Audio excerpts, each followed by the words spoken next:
ഒരു സ്ത്രീയെ സംബന്ധിച്ചിടത്തോളം ഏറ്റവും കൂടുതൽ കെയർ ആഗ്രഹിക്കുന്നതും അവൾ ഏറ്റവും കൂടുതൽ ഫിസിക്കലി മെൻ്റലി ഡിസ്റ്റർബ്ഡ് ആവുന്ന ഒരു ടൈം പീരീഡാണ് ഗർഭകാലത്തും അതിനുശേഷമുള്ള ആ ഒരു പ്രസവശേഷമുള്ള ഒരു ടൈം പീരീഡ്.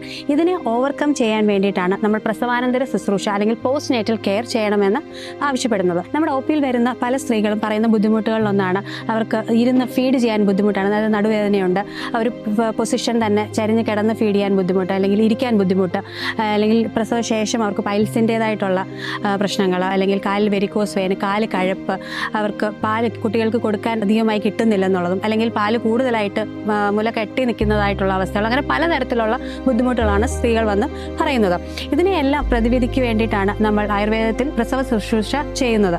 അതായത് അഭ്യംഗം, വേദുകുളി, അതായത് പലതരത്തിലുള്ള വാദശമനങ്ങളായിട്ടുള്ള ഇലകൾ, എരിക്ക്, പുളിയില ഇവയിലിട്ട് വെള്ളം തിളപ്പിച്ച് അതിൽ കുളിപ്പിക്കുക, എണ്ണ തേക്കുക, അതിനോടൊപ്പം ബാൻഡേജ് ചെയ്യുക. അതായത് പൂർവ്വാവസ്ഥയിലേക്ക്, ഗർഭപൂർവ്വാവസ്ഥയിലേക്ക് അവരുടെ യൂട്രസിനെ കൊണ്ടുവരുവാൻ വേണ്ടിയിട്ട് ആ ഒരു 1.5 മാസം എന്ന് പറയുന്ന ആ ഒരു ടൈം പീരീഡ് അവർക്ക് ഏറ്റവും കൂടുതൽ കെയർ കിട്ടേണ്ട ഒരു ടൈമാണ്. ഈ ഒരു പ്രൊസീജിയറിനോടൊപ്പം ചുറ്റുമുള്ളവരിൽ നിന്നുള്ള ഒരു ഹാപ്പി അറ്റ്മോസ്ഫിയർ അവരിലേക്ക് എത്തുകയാണെങ്കിൽ തീർച്ചയായിട്ടും സ്ത്രീകൾക്ക് ഒരു പോസ്റ്റ്മോർട്ടം ഡിപ്രഷനിൽ നിന്ന് അവരെ ഒരു പരിധിയിൽ കൂടുതൽ നമുക്ക് സംരക്ഷിച്ചു കൊണ്ടുവരാവുന്നതാണ്.